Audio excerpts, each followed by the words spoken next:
so small and sweet, who had a parrot with a chirpy tweet, green and yellow, with wings so wide, it perched on a shoulder full of pride.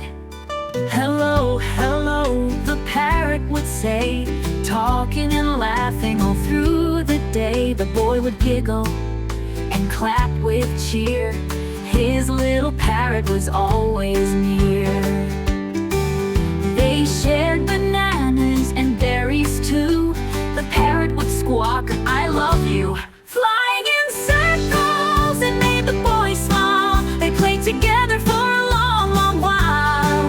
At bedtime the parrot would softly hum a song so sweet like a gentle drum. "Good night, my friend," the boy would say, "we'll have more fun another day." The boy and his parrot, a wonderful pair, a friendship so special the